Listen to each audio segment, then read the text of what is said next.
Welcome to Fintech Corner. We're really excited about launching what's going to be a new stablecoin podcast for us. And so there's a lot of stories to tell. I think that what's happening in the theme of stablecoins is all been kind of a consumer story. We're going to tell a different story, and we'll tell you a little bit about that and set that up for a second. But really great to have Paul Bansis with me as a guest. We're going to kind of dig into his story a bit. He was instrumental and had a key role in really where stablecoins is today. So we'll kind of dig into that.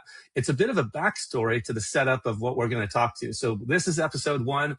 We're going to get a lot more into where we go with a lot more episodes to come, and excited to dig in.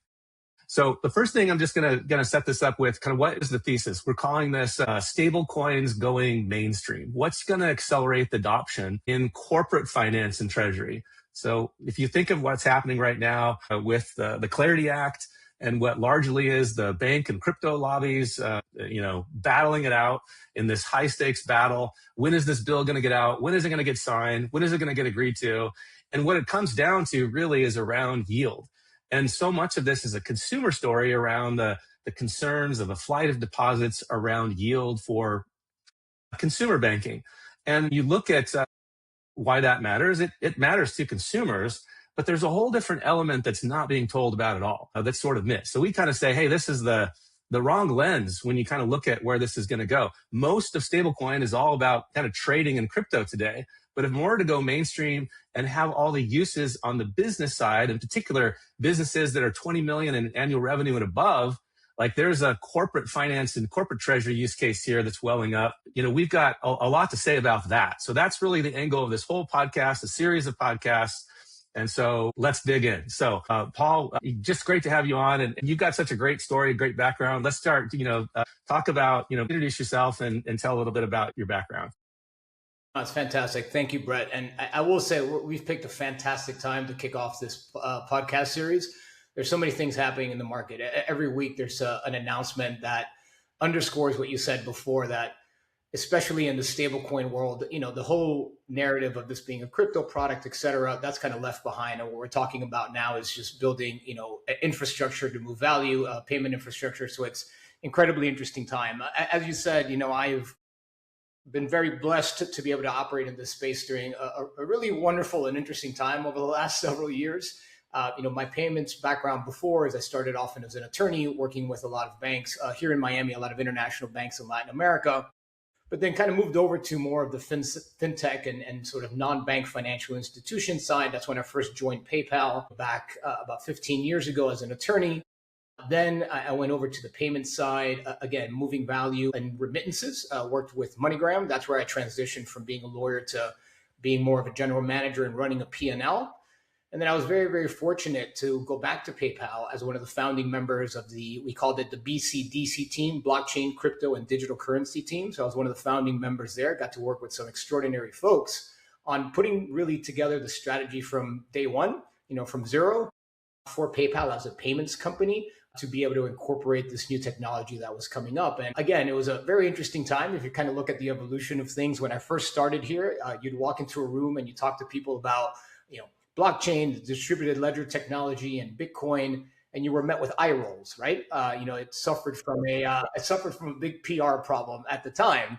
But then you've kind of saw the evolution of that. And again, from a PayPal perspective, we always looked at it from payments infrastructure, payment rails, and thought, as a company that's involved in that space, how can we leverage this technology? But there was a lot of things happening in the market with the whole FTX disaster and the whole Terra Luna. But then we kind of survived that and got now to this other end where, as you know, Brett, largest banks in the world, other financial institutions, Visa, MasterCard, everyone that's involved in payments and exchanging value is now looking at this technology and saying, okay, now that we know the technology works, what do we need in terms of infrastructure to be able to have this adoption? And not just on the retail side, but consumers, as you said, that's sort of a different market.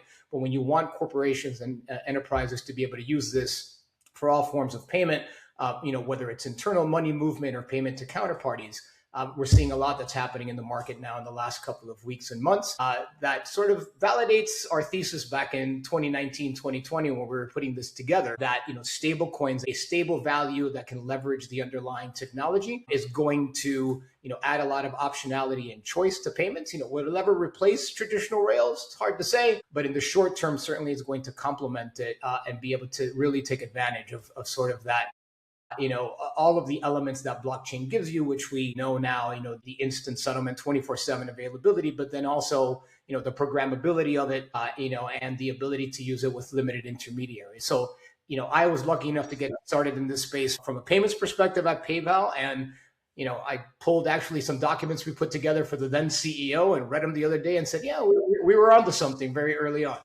So real quick, because this could be a podcast in and of itself. Even this, like, you have this background as a lawyer, as a corporate lawyer with MoneyGram, and then you kind of make this pivot in business development. Now you're kind of at the ground floor, really building as the founding team of PYUSD and architecting and launching that. So that's a big shift. I mean, that's probably a little bit of a jump, or maybe taking a risk. That sounds a little different. I mean, that again, like, that there's probably a story to that. What caused you to see that it just is ready for a new adventure? Or were you already kind of also dabbling in crypto and kind of had that background? What was sort of the emphasis, the drive there? Great question. So I was at MoneyGram at the time, and that's when I had switched to running the P&L there. And it was all for the Americas, which, if you know remittances, that's an incredibly important corridor when you start thinking US to Mexico, Central America, a lot of, inter-regional remittances in the Latin American, Caribbean region. My interest in stable coins and just, actually in crypto as a whole, started more just on my own.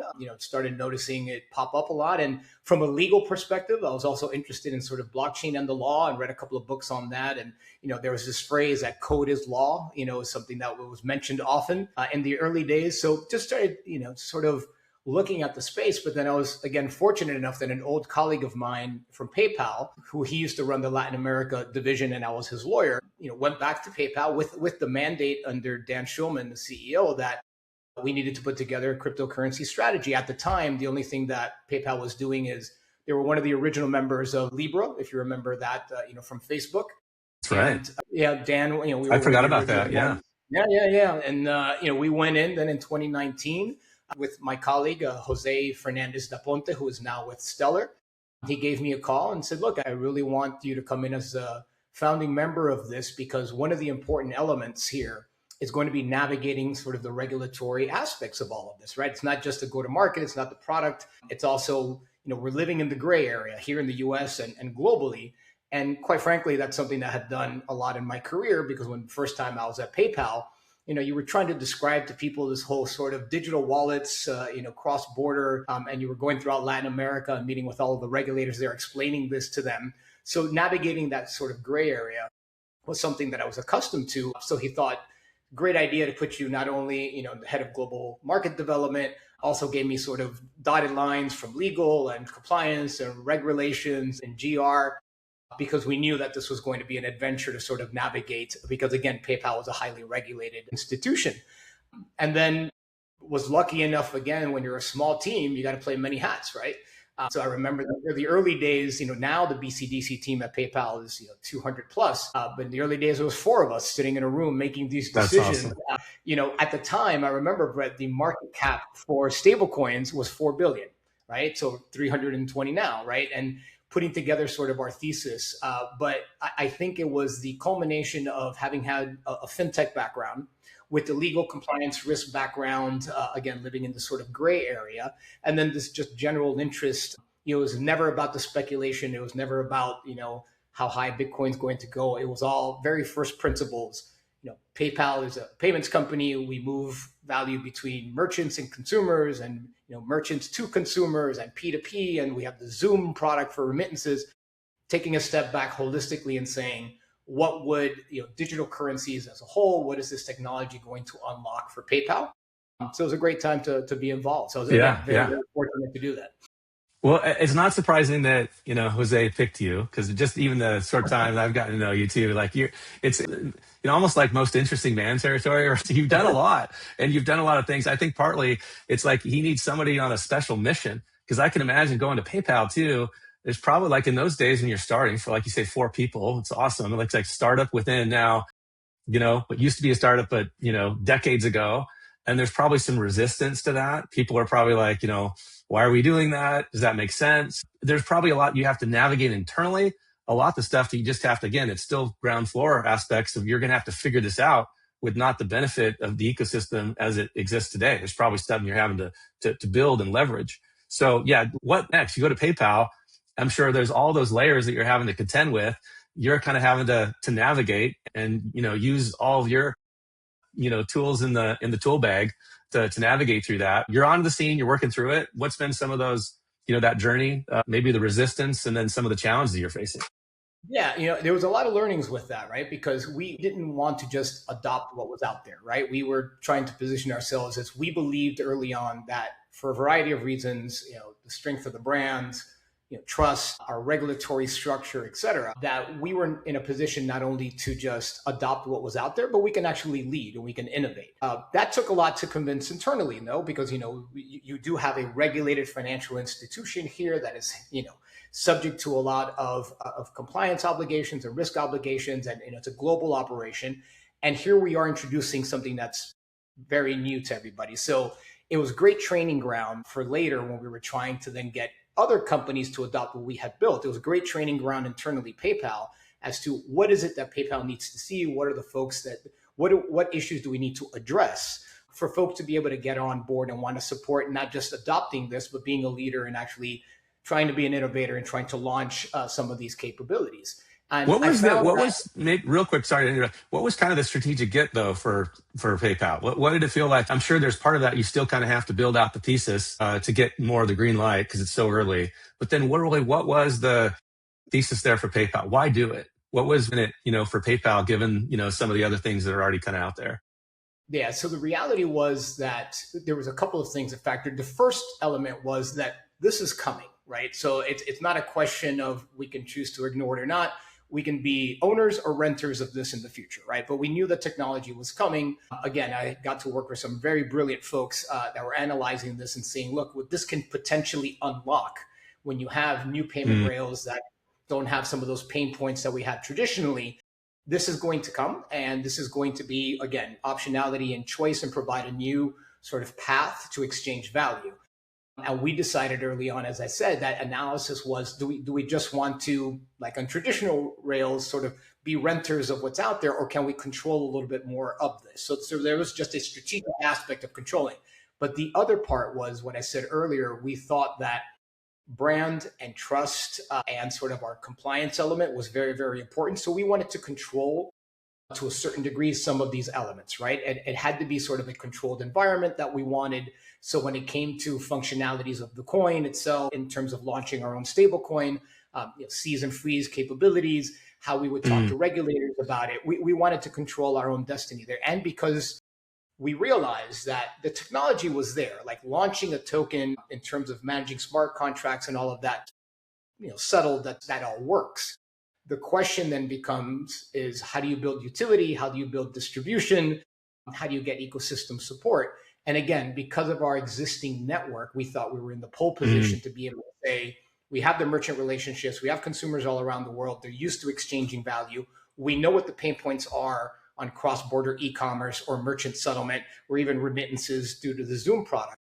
So therefore, we wanted to make sure that we controlled our own destiny a bit. Plus, during that period of time, as I alluded to earlier, a lot of things were happening in the market. So we wanted to make sure that we reduced down the counterparty risk as much as we could to be able to manage it sort of internally. And I think the folks at PayPal that were in payments and understood the way that it works, they bought on early. They understood what sort of the pain points were that this newer technology can help solve. And there was always a path towards not just building a stable coin for regular use out in the wild. It's weaving that into the existing sort of PayPal, workflows, right? And how can this unlock greater e-commerce possibilities, cross-border? How can this improve small, medium businesses' cash management by, earlier settlement, things to that extent. So always tying it into something that the company was trying to focus on from a customer or merchant standpoint. What were maybe a couple of things going on? Like there's a lot going on.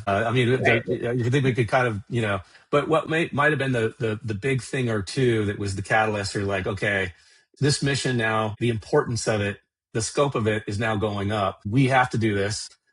It's not a want to, it's a need to. Like, what were maybe some of the factors that really started influencing that kind of gave you a little bit more wind at the back?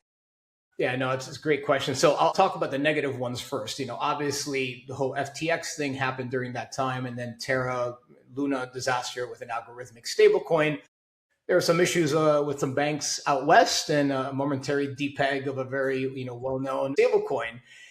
We used all of that to identify more as opportunities, right? There was a place here, we felt, for the adults in the room to be able to convey these messages, sort of change the narrative as a trusted brand, and we would proactively go and meet with regulators, even regulators that didn't regulate PayPal per se. We would go and meet with them.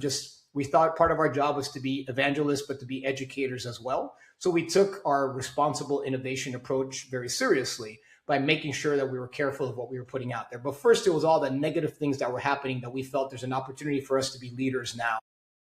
And on that, was that just, again, what we've seen is really a shift in the climate, because a lot of it was like, hey, just a free for all, a little bit Wild West, kind of building stuff for, to ease of utility, to kind of get things out there. But then, I would think from PayPal's lens, it's like, okay, everybody knows that there's a lot of good things there, but nobody's really doing it in more of a regulated way. And ultimately, if it's going to make this leap, that's going to need to happen. I know, like Circle, that was kind of a big part of Circle's story.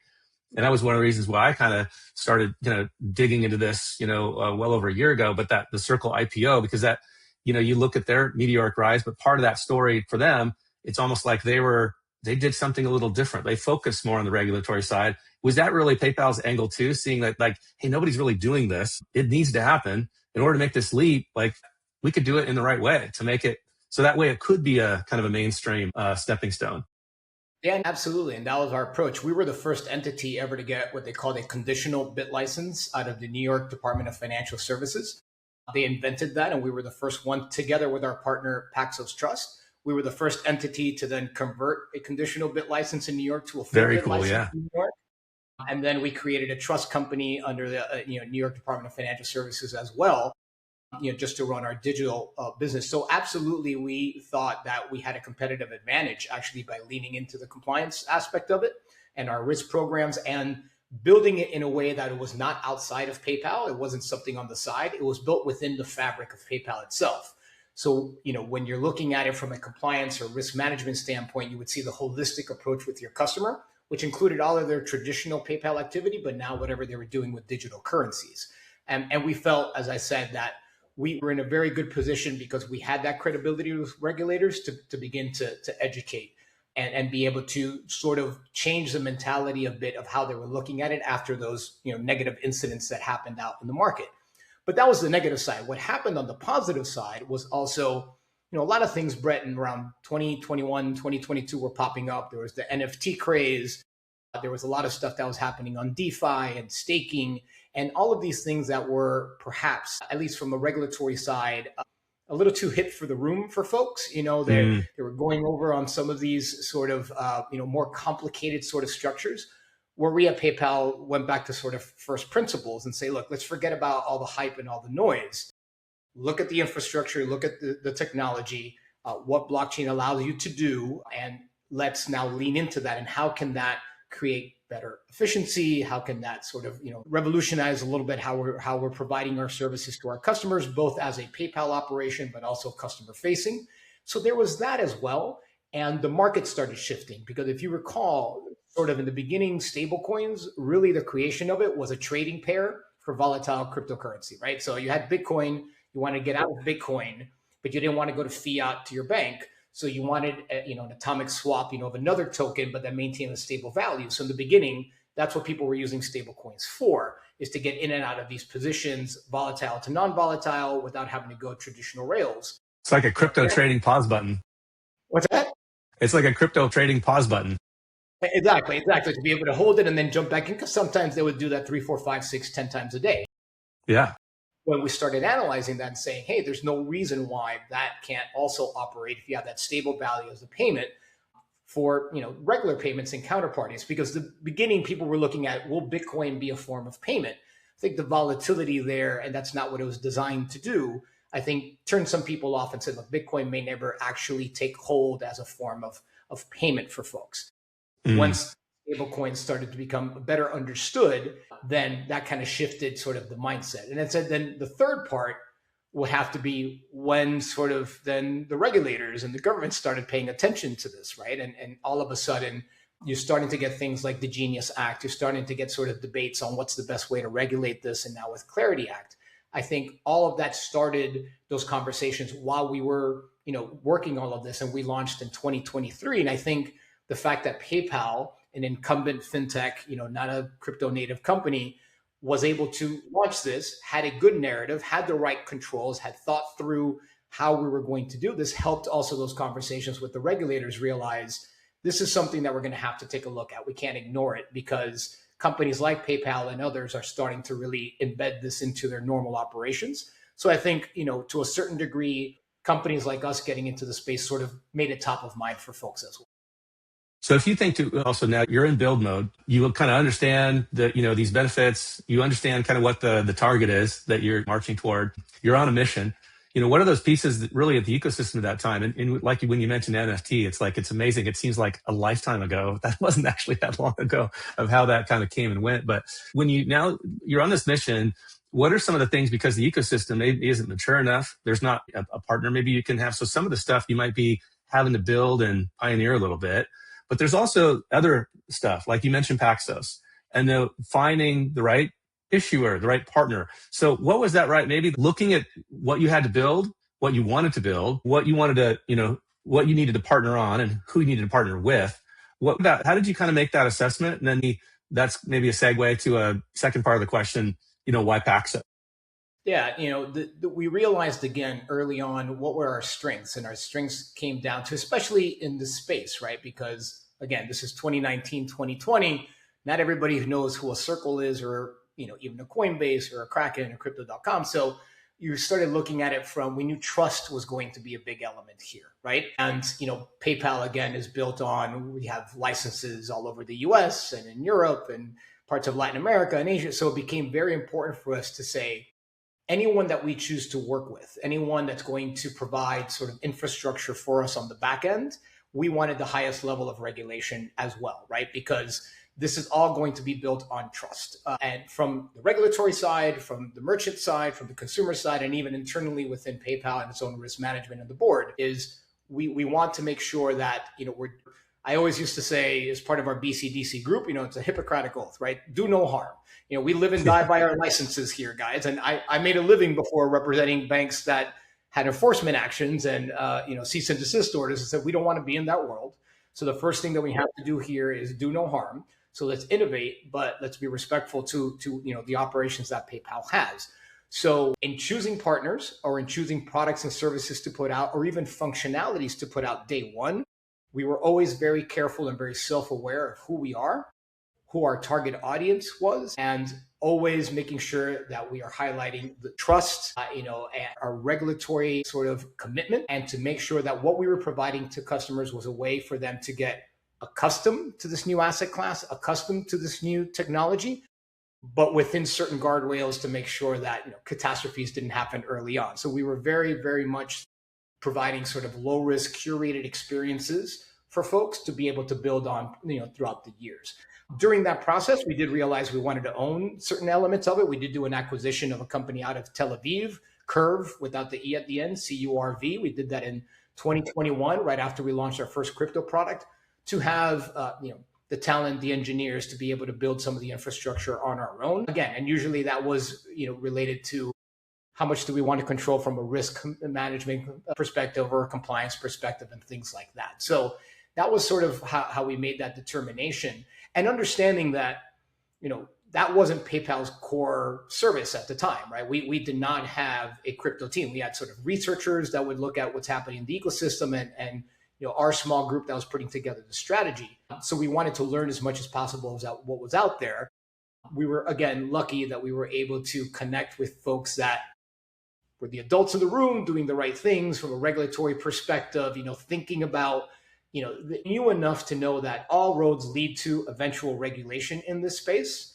So they were, early enough to be able to say, we're going to invest the money in making sure that not only are we compliant, but we're giving the tools that are needed by our potential partners or our potential customers, being PayPal, and what they need to be able to comply with their obligations as well. And that's what led me to Paxos. I was lucky enough to meet their head of strategy at Money 2020 in 2019. And less than a year later, we were live with our first crypto product. It was a wonderful pairing of Paxos and PayPal. Paxos was the first to have a New York limited purpose trust in the crypto space and had been operating for several years. And they had great infrastructure from both trading, they're custodian, qualified custodian as well, and, had been known in the space already as prioritizing sort of their compliance elements and building.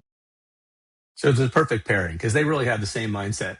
Again, this isn't going to happen. This isn't going to get real or real serious unless we kind of focus, build that, which is really essentially, if you think in the whole banking landscape, it's a trust layer, which is really allowing for that transparency, the regulatory function to operate in that way, which is really opening itself up to really grow and be used. So yeah, Paxos, maybe a little bit more about Paxos. Why, besides that, what were some of the other things that you saw? And then, or maybe even, now you're building together. What were some of the things that you really liked about Paxos that was just, made you guys a part of this journey with them? And now you're pairing up, you've got your like-minded mission, you're kind of working through this, but then, now you're kind of pioneering some of these things together because that, a lot of stuff is going on during that period of time. And now you're but you've got a partner to kind of plow the road with. What was that partnership like? What was, being on journey and on mission with them? Yeah, it was very fortunate for us that Paxos realized sort of early on the potential impact of what we were doing, right? So they realized, again, with sort of the broad scale that PayPal already has, the number of merchants and consumers around the world, that if we did this right, we did have the potential to be able to really make a significant impact in terms of using stablecoin. That we moved, now the conversation had moved beyond, Brett, all of the stuff with Bitcoin, Ethereum, and asset class access. And it was really more about stablecoins and then leading to other forms of tokenized assets. They bought in early that, we had the potential to scale this, and we had the potential to make an impact. So they invested with us in terms of the design and things that we needed and wanted in terms of which chains that we thought were the most important to be on. And again, from a regulatory perspective, to make sure that we can say that this was a stable coin that is regulated by the New York DFS, that we did have monthly sort of meetings with them jointly to discuss what was happening, because we wanted folks to realize that, a lot of stuff is going to happen in the market. You're going to have a lot of questions as to who's behind that, but wanted them to know from the distribution layer, you had PayPal, and you can trust PayPal for, as you have for 2 decades. But then our partner was also, one of the highest regulated in the space and had already a track record of working with stablecoins. They had their own stablecoin out for a while. They had actually tokenized other assets. They had a product called Pax Gold, which was a tokenized version of a troy ounce of gold. They still have it, so you can buy that on chain. So it was a perfect example of how tokenizing something sort of changed the nature of how you can interact with it. And they were very, very well, informed on that and had a lot of experience. So it also helped influence together sort of, what the next progression of what we were going to do with respect to the stablecoin and how we were going to put that out there to, not only the market, but again, internally as to what potential issues we could solve there. And that progression, PYUSD. So that kind of came along after working with them for a while. And then that really helped, what was that like in terms of the speed at which that culminated? But I'm sure it's on the back of a lot of other stuff that you're already doing. And everybody, you guys are both learning along the way. And all of a sudden, where did that go? Like PYUSD in that journey, how did that come together? And then maybe talk a little bit about like how, that specifically launching that and then the impact that that's had in the market. No, it was one of those experiences that we were ready to actually, a little inside baseball. We were actually ready before the actual launch date, but again, because of all the market noise, we thought this may not be the best time for us to come out with that announcement.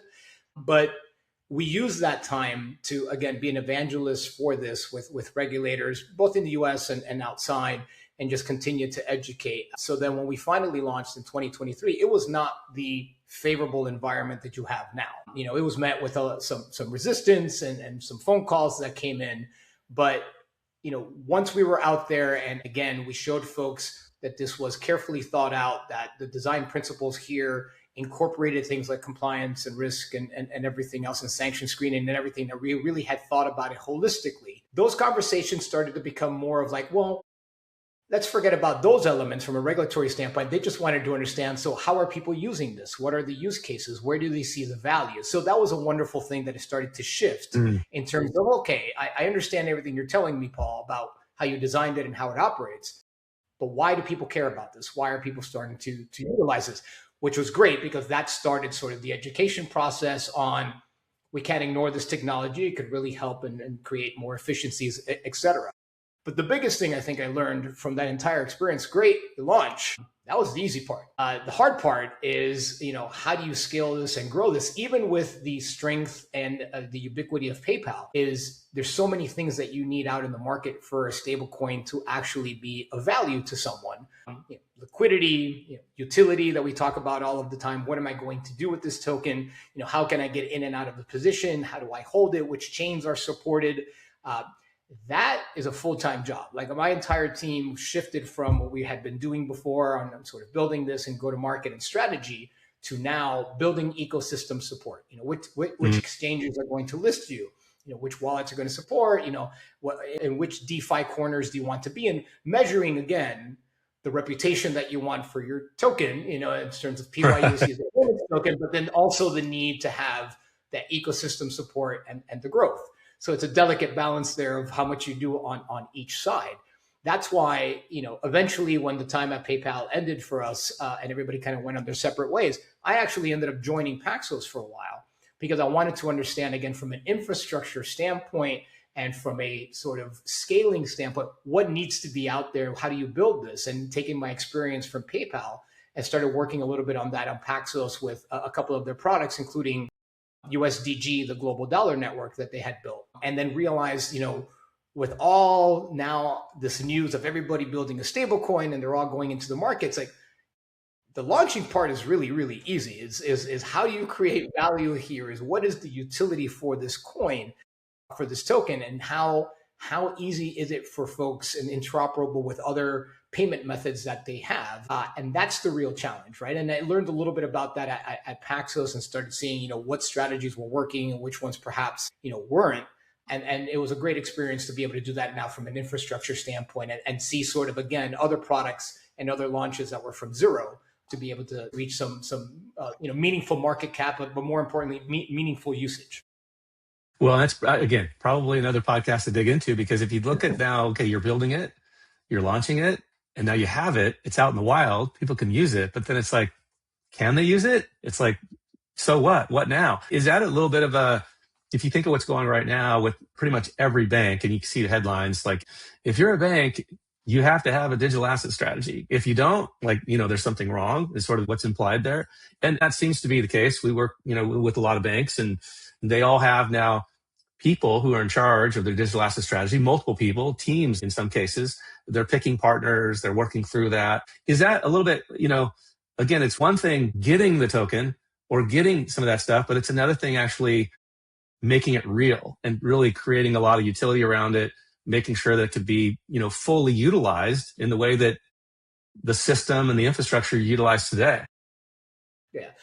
We thought about that. Let me go back to PayPal and the unique aspect of why we wanted to launch the stablecoin. Part of it was we could automatically build in the utility of the coin because we had the network, right? So just to give you a quick example, today, if you're sitting in Latin America and say you're in Colombia and you need to use PayPal to do a cross-border e-commerce purchase from someone in Europe, you're limited in terms of the financial instruments you can use, because that's considered a cross-border transaction from Colombia. You need a credit card that has international charging capabilities for a merchant, that's run out of the PayPal office out of Asia. It's limited, right? So then we were starting to think, well, wait a minute. Now there's a potential, and sometimes those type of credit cards are not available to everyone. Says, well, now you can have sort of a payment instrument, let's call it, that someone can acquire through a local exchange, through local means by converting pesos to PYUSD. And now that Colombian person has international purchasing power, via the PayPal stablecoin to be able to buy something from a merchant in Europe, a merchant in Australia, wherever the case may be. We also thought about it from a merchant perspective in terms of settlement. We started looking at sort of the normal settlement times for merchants to receive payment from their sales, and looked at all those pain points and realized, there's an avenue here, which would be very important for small, medium businesses that are doing a lot of their cash management, is we can speed up the settlement time, from once a week to daily, or because it's a stable coin, we can do it several times a day, or you can actually reach a point where you can start settling on a transaction by transaction basis. So we started realizing that PayPal, because of the network we already had sort of built-in utility. But that was within PayPal, right? Now we needed to build, why would someone be interested in using this to send it to the outside? And I think that is the biggest concern now with everybody rushing to build a stablecoin. In certain cases, a proprietary stablecoin, it all depends on what you're optimizing for. A proprietary stablecoin for a particular niche usage, great. But then you have to think of how that transaction ends, and then what does the individual do once they receive that token, right? And that's where the investment into the broader ecosystem comes in. For some folks, that will make sense. Hey, I want to use my stablecoin, but I believe my stablecoin can have utility and adoption outside of my garden. But others are going to say, hey, it's just an operational efficiency that I'm reaching. It all depends on what you're optimizing for. But I think ultimately the real challenge is going to be, if everybody has their stablecoins, and there's not a lot of interoperability between these stablecoins, we've kind of gone back to the world that we had before, that this technology was supposed to alleviate. We were supposed to walk away from, do you have a PayPal account? Do you have a Venmo account? Cash App? Is your bank on Zelle? No, it's not. We got to go through all of these things. The idea here would be that the commonality would be the payment instrument, the token, and that you can use whatever wallet or provider you want. I can use whatever wallet or provider I want. But if you have 200, 300 of these tokens all floating around, then you're kind of back to the mess where it started, right? I mean, one of the beautiful things about PYUSD, what people don't realize is PYUSD on Venmo and on-chain payments through Venmo now allowed Venmo, which only spoke to Venmo accounts before, to actually have interoperability with a digital wallet sitting anywhere else in the world, provided that they were compatible from a blockchain perspective. If it supported an ERC20 token, it supported PYUSD, that Venmo customer can now send a payment on-chain through their Venmo account using the stablecoin to a non-Venmo wallet somewhere in Asia, for example. That's what the technology is. One of the promises of the technology is opening up sort of those guardrails. Too many stablecoins coming up now might result in the same sort of scenario that we had before, until we figure out some sort of clearing or something in the middle there. But I do believe there's going to be a renaissance period of stablecoins, and then we're going to kind of ease on out, and then somewhere, maybe not one to rule them all, but I don't think we're going to have sort of the numbers that we're seeing today. Well, it's interesting because obviously PayPal, your former company, has been in the news a lot this week. I mean, there's been rumors for a few months, and now you have the big move and big announcement that nothing transacted yet, obviously, but with the rumblings of Stripe and Advent and kind of the play and looking at PayPal's stock has been kind of changing a lot, making them vulnerable, and now you've got this play. Just what you'd mentioned, the whole now outside of the PayPal ecosystem, using PYUSD to start leverage some of those things, start to cross that chasm a little bit. Is that one of probably many things, but one of the reasons why Stripe is really interested there, because Stripe now it's interesting. You've got, with Tether, and you've got USDC with Circle, and then what's Stripe going to do? They've been doing a lot in the ecosystem, and now you got, OpenUSD, so OUSD. So now, is that part of the thing that they're looking at too? Or there's some things that because you're an insider, no, there's some real value there, and that could be really interesting. Yeah, no, I mean, obviously, I think first and foremost, they're looking at it from a payments and merchants and that business, right? And that's where the value is. But obviously, I can't help but think, from my side of the world, this is very interesting. Stripe has been, very, very active in the space. As they acquired Bridge, for $1 billion, and they have Tempo, so they kind of going through all of the different layers, right? They have sort of the settlement layer, the transaction layer of being, sort of the blockchain itself with Tempo. Bridge is more sort of the orchestration layer and abstracting away some of the complexities, and all of that. And then now, their Bridge is behind, OpenUSD, which is a concept that we've seen before in terms of a consortium approach. Again, I mentioned Libra that never really quite launched, but the global dollar network at Paxos, was the same concept. What's interesting here, though, is it's, at least some of the named participants that went out on the press release, and I don't know what their roles are going to be. But if you look at that, it's quite an impressive list of folks. And I think it's less about a money grab, although there's a monetization aspect of this where the different participants get to participate in sort of the returns on the underlying reserves. But I really do think it's about creating sort of a standard and interoperability, for folks. And I think I'm excited to see, where that goes. The press release was very light on details, but I'm hearing, towards the end of the year, we might be seeing something. So Stripe has been incredibly active in the space. It would make sense for me, and not necessarily whether it's a PYUSD play or not. But again, when you look at it from distribution, when you look at it from utility, adoption and scale, PayPal has sort of just scratched the surface on that. And then obviously PayPal had to focus on a couple of other things in the last couple of years, so hasn't quite invested as much as they could or should. With a fresh pair of eyes on this, from Stripe, and saying, hey, how do we finish weaving in all of these sort of digital currencies and infrastructure into what we're doing? It could be quite important as we start to see sort of the ecosystem evolve. So I'm interested in that perspective. Yeah. Yeah, it's amazing to, just being in startups for so long, and so much focus is about, building the killer tech, the killer app, you build all these things. At the end of the day, like, if you don't have distribution, you don't really have a lot. You've got to have distribution. So it's interesting how that's going to play out for sure. And it's cool that you've been a part of it. Like, you were kind of right there. It's, in a part of, the ground floor, and kind of working through that and being instrumental in kind of really the build and launch. And now we're PYUS, and how that fits in and just into the broader ecosystem in terms of stablecoin growth overall. Super cool. Yeah. And some of the initial use cases that you're seeing now, we kind of thought of back then. Like, one of the big use cases for stablecoin now, as you've seen, is in the remittance business, right? So both MoneyGram and Western Union announced, they're doing their stablecoins, either settlement with an agent, or in certain cases, even the recipient of the remittance can receive the stablecoin into a digital wallet and then decide if and when they go to local currency. That was one of the initial use cases that we had for PYUSD. PayPal owns the Zoom remittance business. So very early on, we did some pilots where we were settling with some of our payout agents in Africa and Asia using PYUSD. So that was a wonderful first use case where we showed, hey, there is some value here. There's some efficiency here. We can reduce the pre-funding down from X number of days to be able to settle within the same day. So it was wonderful because we kind of tested that to see, is there value here or not? And then you saw the market sort of take off with what Western Union and MoneyGram did. Same on the merchant side. We were one of the first few that sort of incorporated stablecoins as, a form of payment directly from a merchant, to be able to utilize that, within your PayPal wallet. So we got to do all of these cool things before sort of the market started evolving. But I'll tell you, the biggest thing that we learned there, and it's a good transition for future conversations on how you and I connected, did realize, though, that the winner here was not necessarily going to be the biggest market cap and the biggest flow. All of that is very important, but it became painfully obvious that you needed all of these other elements to be in place to have corporate adoption of stablecoins. Yep. One thing is to have a user, an individual, send you $100 worth of USDC for something I owe you, or use it for trading on Coinbase. That's one side.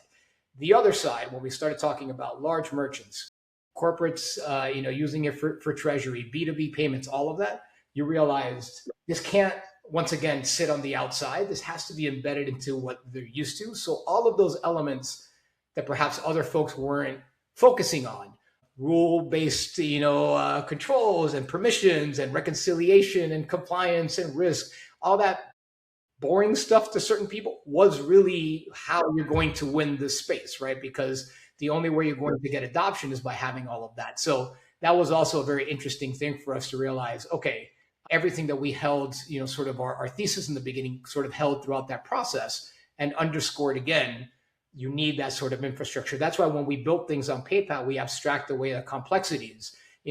Users never had to deal with private keys, and it was very simple. In terms of their usage, it was very within the app itself, very accustomed to how they were operating within PayPal already, so that they can have all those controls in place. Cool. Well, we'll close with a little bit of story, a little recap, and then I think that story will be a little bit of a segue to the part 2, second episode that we do here. But okay, you've done a lot. You've kind of PayPal or PYUSD is out in the wild, and now it's like, okay, there's going to be a lot of ecosystem building, use case. I mean, that's going to be an evergreen thing for a long time. So at that point, you being a builder, you shift over to Paxos. You're there for a little while, kind of looking at what next. And that's where we meet. So I'm in New York. What really inspired me to seeing kind of watching this pretty closely, just so much of what, the Travada story and my story has kind of been in, starting Travada is really the rise of data and infrastructure and how that's really going to drive a lot of the automation of workflows. And then when you kind of look at AI, it's validating a lot of that. It's around the data. You've got stablecoins, really, which is sort of systemic to really the global financial system of how that's going to change. So stablecoins has always certainly been really steeped more on the blockchain side of it as opposed to crypto, where all of that is sort of big, had the limelight. You look at the underlying blockchain, you'd hear this from people. It's not about crypto. It's actually about blockchain. That's the thing that's going to be really, really cool. Well, that's all playing out now in spades. So it was super interesting because I think a lot of folks, the stablecoin light, I think was really shined a lot because of Circle and the IPO and the reaction. It was just a meteoric rise, which was awesome. And I think from there, just really digging into this thesis, at least from, my standpoint, Travada side, I'm in New York. I'm talking to one of our investors and kind of, pitching some of these, thesis kinds of things and really how it intersects. Because a big part of our journey is how can we do this in partnership with banks? And so he's like, hey, you got to meet the Paxos guys. I know them. And I know, Walter and know Paul. So the introduction came in. I happened to be there. And, you guys took the meeting kind of pretty ad hoc. I remember coming into the office. I think it was like the same day or it was maybe the next day. Oh, sure, we can meet. We got a few minutes. You're probably like, I'll take the meeting. Maybe give them 5 minutes to see what happens here. Is this real? So I come in, I'm sort of pitching probably this whole, crazy pitch about the corporate side. What was your reaction to that? Obviously that's big shaped of, us now working together, but just from your perspective, how did that all come about? You obviously knew, how to translate all that just with your journey, but I'm just so curious of kind of how your initial reaction and then, how that sort of played out and how you see things today. Yeah, it's funny you should ask that because I was thinking about that the other day, and it was really, you came in with sort of the right mindset of looking at this space, right? I think one of the mistakes that people make is it's sort of an all or nothing, right? And we do that in this industry all of the time. It's going to completely kill X, or even today when we have the conversations, it's stablecoins versus tokenized deposits versus central bank digital currencies versus deposit. It's probably a combination of all of those things. Extremes usually don't work.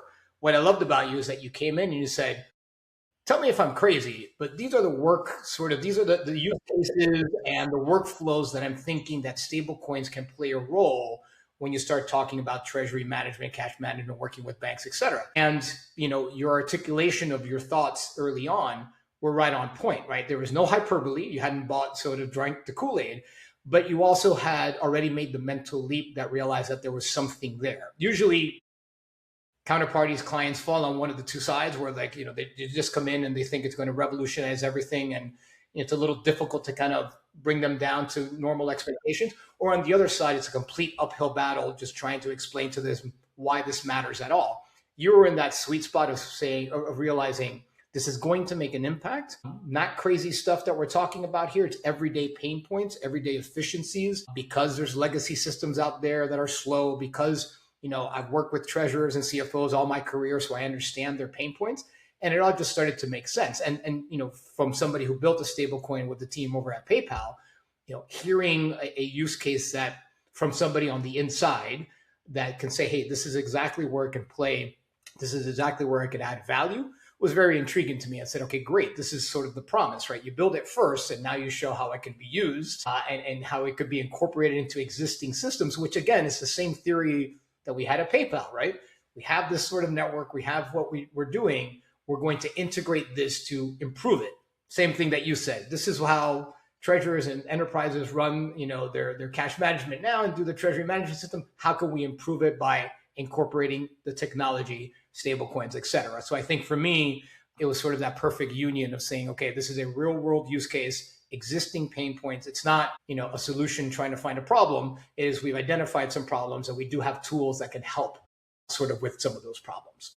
Cool. I think it was fun too meeting you because it was also like you said, we're both sort of respective insiders into different elements, and we know those elements are going to combine and be integral with one another. I didn't know a whole lot about, crypto infrastructure and blockchain, a little bit, but not like how this could be so instrumental. And that was the start of the journey, a little over a year ago. And I think in some cases it did. I remember did start with this question of like, am I crazy? I kept using that because I really did think maybe I am crazy, but I just felt like this has to happen. I don't know how it's going to quite play out. I don't know how these pieces are going to come together, but it has to. This is where it's going. I think, I'm not the only, everybody sort of feels that inertia. Everybody knows something's here. I think that what makes this journey really cool is because everybody's kind of learning together and bringing some of their context to what they know. And I think that's what's made this fun and made it in some ways sort of this big collective, team effort on what really is the changing of the entire global financial system. Ultimately, obviously, that's not going to happen overnight. There's a lot that's going to have to unfold. But how everything is going to start to, fall into this next, planet, how everything's going to stack up, it's going to be different, and it's going to take a little while. And I think it's going to be a lot of fun to get there. So, thank you so much, Paul, for that. This is great. I know a lot of time transpired, but just felt like, we were just chatting for 10 minutes. We could probably go, keep going on. But I think a lot of what we're excited about, continue to tell this story. There's a lot still to unpack, but great to kind of get started here, hear your story. Really appreciate that. And I think it was fantastic context of where we go from here. Great. It's great to be here. And I look forward to the series. Like I said, it's a wonderful time to kick this off. Yep. Well, so we'll wrap that up. Another episode of Fintech Corner. I'm Brett Turner, Paul Bansis, and we'll catch you on the next one. Thank you.